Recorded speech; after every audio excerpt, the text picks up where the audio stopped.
Well, it's 8 o'clock. And I'm not being nice. So, you got... Oh, and he's your officer. Yeah. And the naval pilot. I think Moze is second closest. Okay. It's a dull day. You guys have just finished boot approximately a week ago and are going through the last handful of training and filing and paperwork. It's everything you dreamed it would be. Pushing paper, dealing with bureaucracy, and sitting around, collecting pay, and having SSDC overlords try to make you do stuff, even though you're really only useful in one environment. However, on day 5, after you've been told to march around the building again, you are all hastily called into the main office, where your controller sits in front of a large terminal awaiting your officer. Unfortunately, since Kevin has a terrible case of diarrhea, he is running late. And what are you doing to your mouth, James? It's distracting you. Gotcha. Okay. So all 4 of you, let's get a brief rundown of your characters, just so we all have that. We'll start with Andrew, because he's the left guy on my screen. Me too. Okay. I am not as much a combat type as I am a tactical type of character. I know a lot of stuff. And I'm also probably very polite and passive towards everybody. Oh. Not quite Atashi or whatever that race is called, but yeah. The whole idea of violence kind of doesn't disgust me or anything. I just don't get it. Why do we need to kill each other? We can help each other out. All right. Monotone voice, best I can. What was your character's name, out of curiosity? I cannot pronounce it in a way for you to understand because it's all data. All right. And so I picked the name Joe Bob.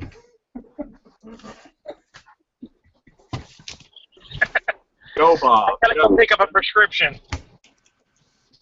Okay. You've known 8 o'clock for a week. All right. What's your character's race, Kevin? Shanti. Oh, that was it. 4 arms of death. Gotcha. I'll deal with you when you Shiva, have a few more seconds. Okay. So, edit. That's why I'll bring my character sheet with me for the car ride. Alright. Alright, so you stumble out of the bathroom, having overcome your terrible, terrible diarrhea, and you are sat down in front of the rest of the group. Everyone's meeting up with your controller, who's the person who assigned you your contract. To continue running down the line here, James is next to my screen, so introduce your character and what your role is. Let me tell you about Billy Ray Williams Jr.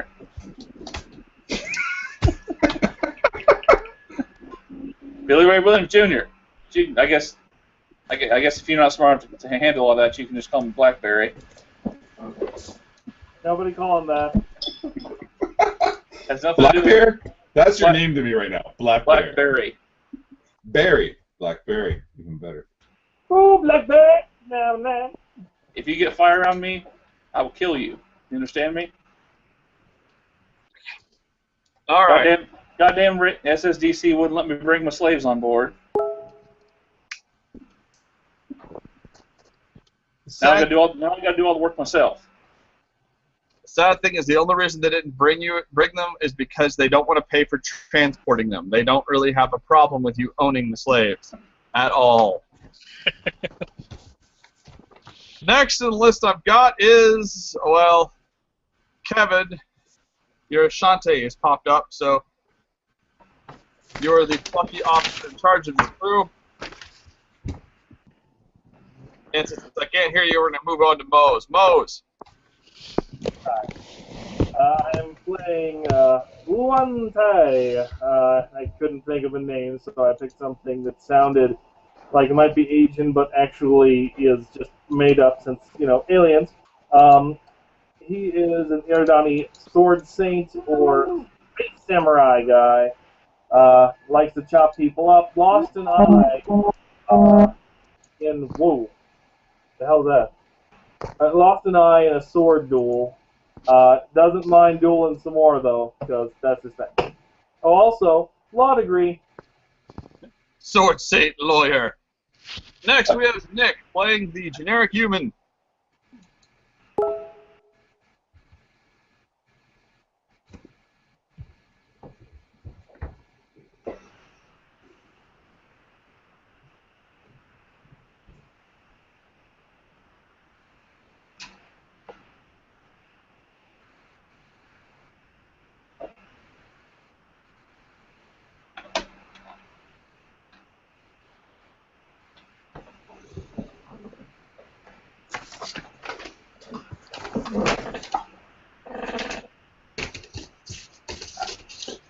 I like to shoot things, especially things that aren't me. Yeah. Nick, your character is generic human guy, and the hillbilly rabbit man really need to be friends. Yeah, I love. By the way, James, I didn't hear anything out of you about him being a rabbit man or being horribly, horribly mutilated. Look, I had surgery to fix that. You bring it up again, I will put my roadblocker shotgun down your throat, your stupid noseless mouth, and I will blow your stupid head off. Understand me? It's so not my character's voice. That's me. Anyway. All right. Well, and as your officer in Ashante rushes in and starts to open his mouth to speak, and then grabs his chest with all four of his hands and runs back to the bathroom to have more and more wretched diarrhea. Meanwhile, Sping, not Sven, but Sping, your Orion controller, pulls out a hollow pad, and before you flashes the Nostromo,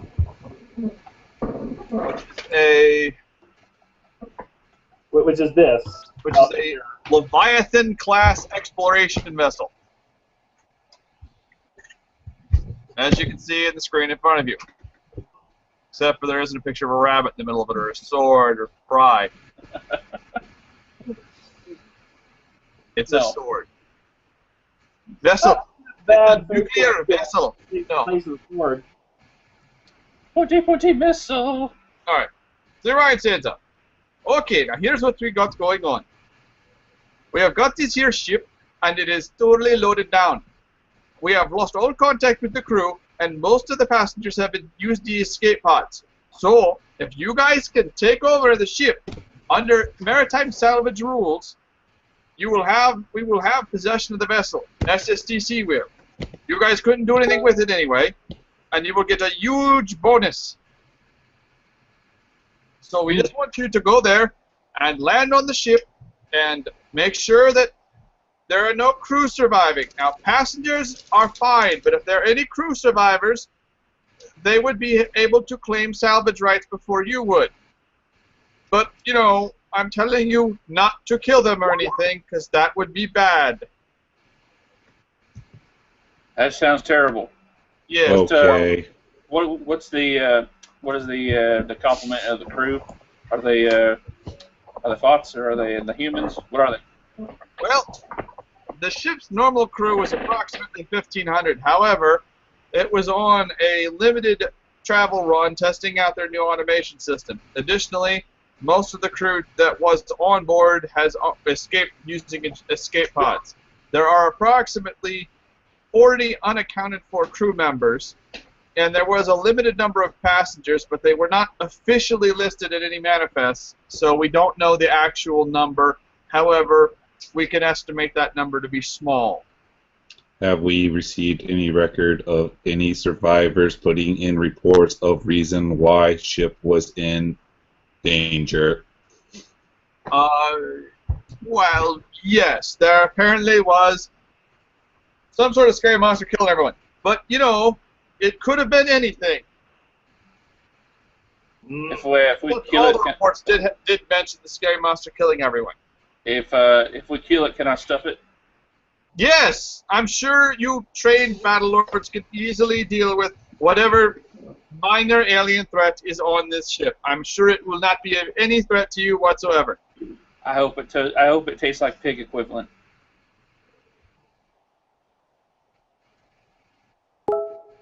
It will be great honor I to thought everything tastes like human.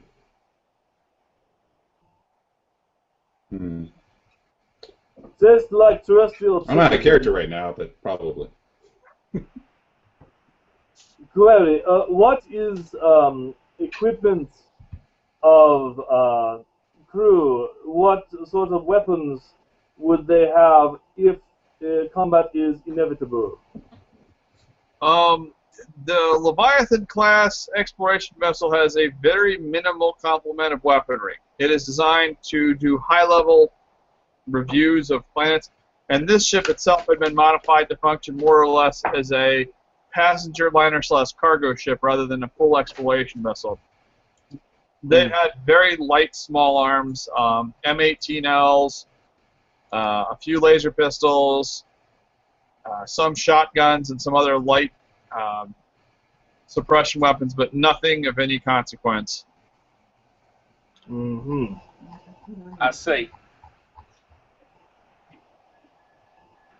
So, is there anything else we need to know before departure? Well, I would expect you do have a pilot amongst you, correct? Yeah, he's taking the kids to the Brown River. Ah, well, excellent. I was just looking through your files, and you were all set for doing this mission. So according to our records, you should be fine. Yes, we will be providing you with a transcruiser, just like the state-of-the-art high-speed transports used by the Confederation salvage groups. Will we be able to get into the hangars? We are unsure of that. Many of you have emergency damage control experience. We do not know the shape or condition of the ship. It brings up a star system view of some, it doesn't even have a formal designation. It's like P84B7. Right. This is the last star system the ship was seen in. We'll send you here, and you'll have to find the ship, and when you find the ship, board it and see what's going on.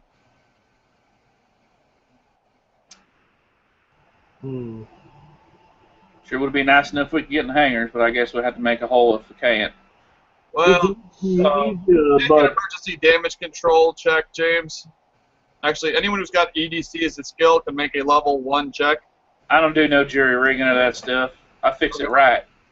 You can do a mechanical engineering check as well. Oh, really? I'm a space mechanic. Yeah, damage control is level 1. Mechanical will be level 3.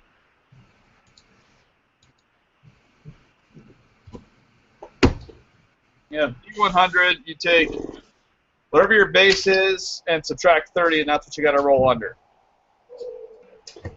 Make it by one level. Okay, you're fine. Actually, you need to make it by only 10% over. So if your base skill is 80, you would need to roll a 70 or less. Yeah, I made it by 10 Andrew plus whatever. So. All right. Andrew, from the mechanical engineering perspective, you are aware that standard emergency damage protocol on hangars does require them to have a manual as well as a emergency damage control, i.e. basically either generator power or a battery is hooked up to it and can cause the hangar bays to open up if the ship is in emergency situations. Blah blah blah. I also make I succeed on my mechanics space check. Yeah, both of you basically know the same general gist. That's just standard Alliance protocol for ships. Your ship, if you have any sort of a transcruiser, and it has any sort of a standard salvage package on it, which the ship will, it has the necessary equipment to activate it. It's basically a high capacitor battery that you hook into it and push the button, and it interfaces with the hangar bay door, and it'll automatically open it if it's under emergency power. If your ship was in proper operational spec, it wouldn't do anything, but if it's listed as an emergency, it'll open the door. All right. Understood. Go ahead.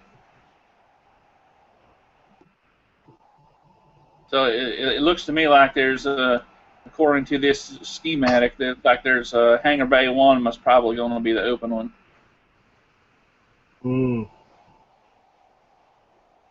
So, right. There's also there's a cargo elevator right there. We can take that up. There's a security officer right at the next level. We should be able to hopefully be able to see something's going on. That is very detailed. Yeah, it is. He explains it's a standard Alliance starship, so they have the actual deck plans of the actual ship on file. It's a class of vessel, so this is not a one-off thing. Has there been any type of trouble with the ship before this incident, by any chance? No, and the Leviathan class is a reasonably old, reasonably well-utilized ship. If you have any levels of starship identification, it's like a level 2 check to spot a Leviathan. They're very common. Okay.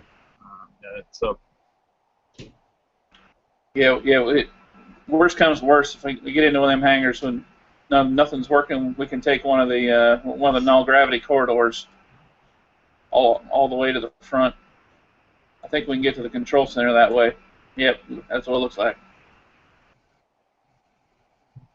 All right. Well, if that's all set, we'll get you guys into space and get you to the system quickly. Sounds like unless our officer has something wrong to say about it, then we all better get going. All right. You hear loud shrieking of agreement from the bathroom, and a statement that he will never again try anything from Scissorak. Okay. Them goddamn pussies doing all that food tastes like tuna. That's the food. All right. What happens next is relatively straightforward. You guys all your equipment and gear is gathered up. You're given approximately 1 hour to get your affairs settled. While the shuttle comes to pick you up, you're picked up in a standard short-range transcruiser. It takes you to an actual high-speed warp ship. I mean, it's a very nice-looking interstellar cruiser. They pop you into it, and you guys are taken to the hangar bay, and you're pushed over towards what amounts to a small tug. It's not the greatest transcruiser you've ever seen, but it's got a lot of horsepower. It is the pickup truck of the transcruiser world. I like these. I like this class of ship. Large, very, very big. Let's see here. Clamp it as you're looking through, because you're the EDC specialist. You do find it does have a complete EDC loadout. It's got every supported piece of emergency damage control gear you would expect to find on a transcruiser, and then some. So you are well equipped, so to speak, for this mission. All right. With that, you guys spend the next week and a half in high-speed warp towards the destination. So you have a week and a half of basically walking around twiddling your thumbs.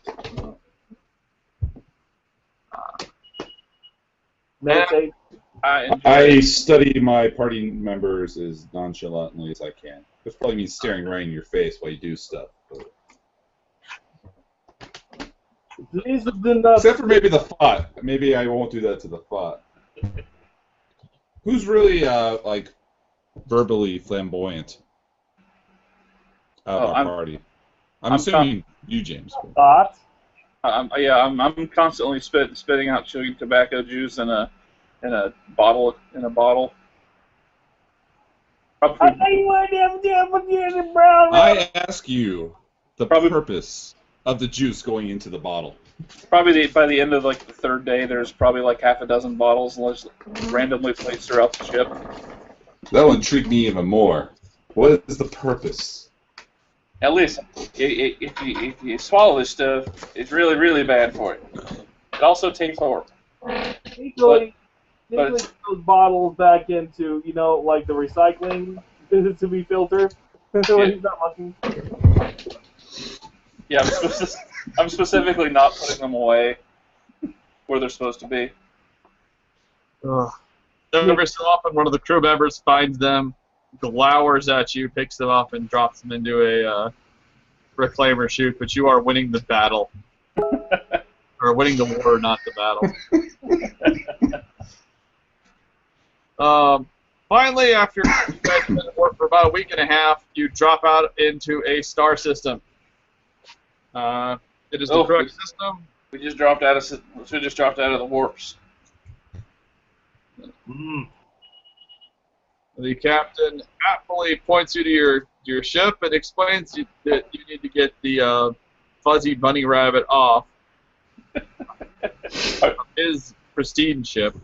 Was there any on the trip there? Was there any like small races like furballs or it's like the what are the like the Benjaris or something like that? Or even small humans. Give me a second. Gulas maybe. Not humans, small humans. Yeah. Not some gen pygmy humans. 1 through 35. To the captain, I apologize for his uncouth behavior. There is a furball, a gula, a midget human, and another race you have not yet encountered that is also quite short. They've got large heads and large feet, but small bodies. It's strange. Okay, I'll try and I'll have spent the week trying to bully the furball into becoming my slave. The furball doesn't like you much. He tries to hide from you constantly, so you're chasing after him. I'm going to use the term stalking and mean it. My goal is to have him near the airlock when we leave the ship, so I can take him with me. What skill are you using to achieve this? How about stealth hand-to-hand? No. Yeah, stealth hand-to-hand camouflage, or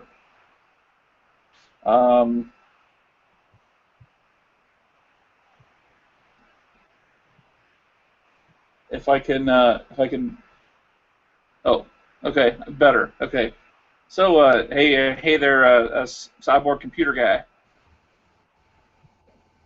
Andrew. Yes. Hey, I was wondering if I could. How exactly good you are with these bangled button screen pushy things. Good. What is good mean? So there's this. I know there's this place in that their system that has a bunch of numbers. It has to do with finances and monies. Can you log in? Can you get into that part? I'm not sure where in is. Please be defined. Well, just go in there. Try to find the hardest thing. Try to open up the hardest thing there's to open up. So, am I hooked up to the hypernet? I'm not. No, this cell ship's on the Hypernet. This is an actual modern TL6 warp ship. It's nice. So, yeah, I get on to whatever he's trying to ask me to get into. As he redefines what he's looking at over and over and over and over, if he has the patience for it, I will try to do what he's trying to ask me to do. Oh, he said the hardest thing. Wouldn't that be some, like, top secret files? Yeah, that would probably be the navigational control runs. So you have found the navigational control runs. Okay. Roll a check for me, Andrew. Tell me if you get it out one. Or it's a level 22 check is the hardest thing you've been able to find. The security on that looks amazing. I figured the hardest thing, one of the harder things would be the finance, the accounting files. Those are only level 15 because if you interface with the accounting files, the whole ship doesn't die. Oh, that's good. So here's my question then, Ryan. What computer skill do I use? Because I got like It would be 10. security or bypass. Bypass if you want to try to sneak through. Defeat security. Security, defeat or defend? Defeat. Or defeat. Bypass. They're both the same. So I'll buy about 8 levels. Oh, you made about 8 levels. Well, that is the most well-defended system you've ever seen. You didn't.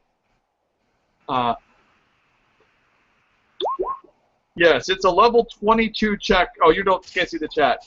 To break through the the warp navigational control runs is a level 22 check because it is completely shielded, and the software required to defend it is not something that this ship or the corporation wrote. It is written by Mutzakians with the sole purpose of keeping other people out. So here's my thing, though. He was wondering what was the most secure thing I could get into. Okay. So with that check, what would that be? Did I screw with everyone's lunch that day? Most of the core systems are about level 10 or so. So yeah, you can't get anything that's really, serious. I'm trying to change ownership of that Furble to me. He's not owned by anyone, but you are able to. You're able to catch the. Wait, I'll be generous. If that's your intent, you are able to get a hold of the assignments within the ship, and you are able to change assignments of personnel within the within limited aspects. Like if it was really off, someone would go, "Hey, why is this off?" But if you told the furball to work on the hangar deck one morning, that probably wouldn't raise that much suspicion. Yeah, that's pretty much all I'm after. Yes, with a level 8 check, you are able to change. You basically put a change in for the duty roster. So he goes from, instead of working in the way away from the Fott like he had intended, he instead is now working on the hangar deck, making sure the Fott ship is good to go. I'll hit this while I'm out here. I didn't do anything. Darn it. Took all my money. I showed general confusion for why you want me to mess with that, but whatever. It's not hurting anybody, right? Not all you know. Well, I don't know. Asking James directly. I'm asking James directly. It's like, you will treat him well as a slave. Of course, of course. As long as he does what I says, he'll be just fine. Okay. Well, wouldn't you Donnie have a problem with that? I don't know. Which everyone knows, so it's not that hard to pick up. The Fott is busily cleaning out the exhaust manifold for your ship, and as you glance around, there is no one around other than the Fott and you at this time. Or not the Fott, the furball, excuse me. They both start with F. Yep. I go. So, this is we're going to our ship, right? He's actually in the back end of the engine exhaust, making sure the system is properly processed. He's really small. He can get up in there. Right.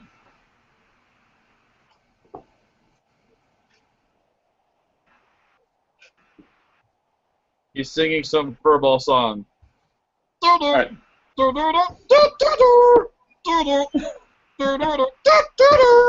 All right, so I'll walk up there.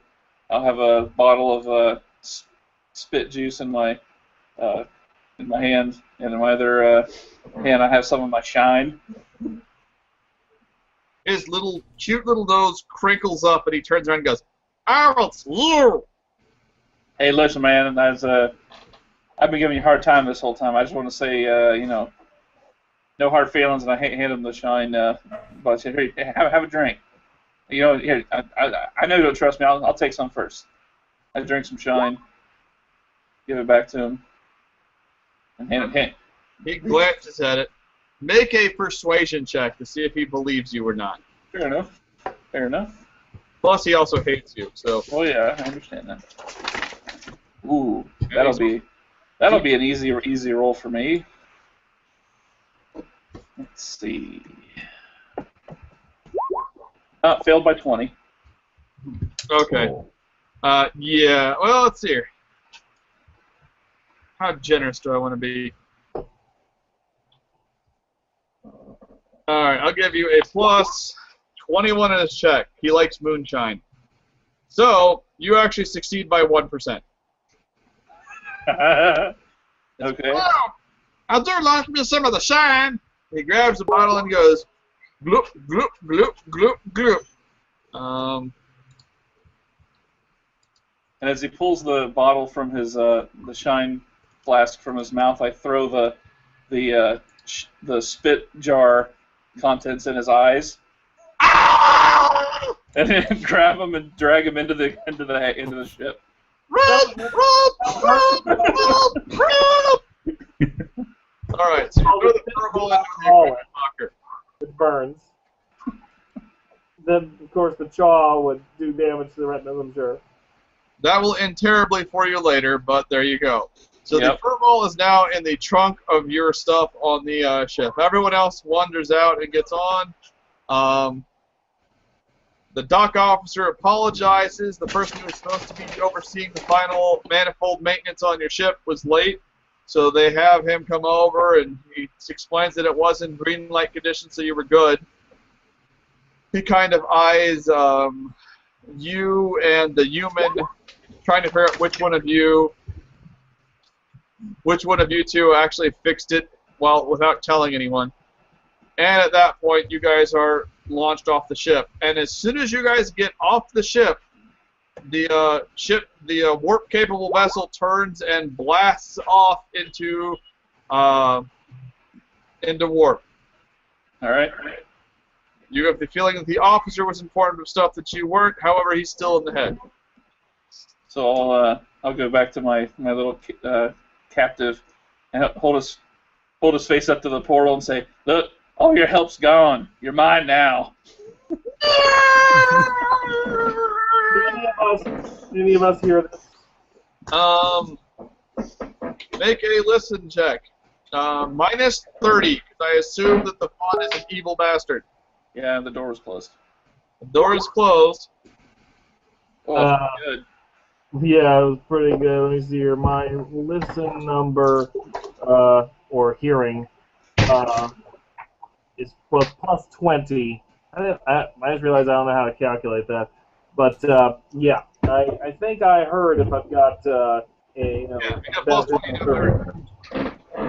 James, make a listen check. See if you have time to react. Yeah, I do. You also hear, and I think your hearing is better than his. So, the Iridan, the Fott, the furball, as he's screaming, smacks a wrench that you didn't realize he had against one of the bulkheads, which rings out loudly. You hear the foot on the the deck plates of the Iridani walking over to see what's going on. All right, I will use my giant furball Fott feet and kick him in the face. He passes out unconscious. And I'll throw him in a closet. Okay. Wow. He's back in the closet, and just then, the Iridani opens the door. What is going on in here? Oh, I don't know. I grabbed the wrench. I'm like, I just dropped this thing here. I thought I heard a tiny voice screaming for help. Look, Mr. Noseless. I'm not sure how much you've been in space or whatnot, but I've been out here a lot, and your mind starts playing tricks on you after a while, and you're obviously new to this, so just take those things with a grain of salt.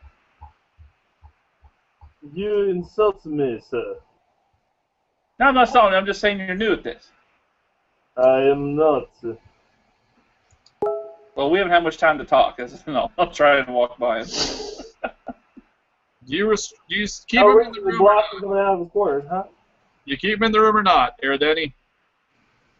Well, didn't he just say he's leaving the room? I said I tried to walk by you. I gave you the chance to stop me if you want. No reason to stop you, but after you're out of the room, poke my head in. Look around a little. James, make a concealment check. Moze, make a detect concealment check. Straight roll, see who wins. Concealment. You don't see shit. Probably. All right, I have 80%. I failed by 21. Yeah, he's mine. Oh God! You, Ostra, don't see him. He's like shoved up on in like the ceiling tiles or some shit. Yeah. You actually walk. It's worse. You walk over to his chest, figuring that's the only thing that would hold such a small thing. You open it up and give it a good look-see, and don't see anything. Because, of course, his chest is designed to have a holographic projector that hides him. So you not only don't see it, but you know where he would most likely hide it and know that that is empty. In your heart, you know it. So you obviously are hearing things. You must meditate until the sounds cease. Walk away. All right. And the furball is, of course, the furball is, of course, screwed.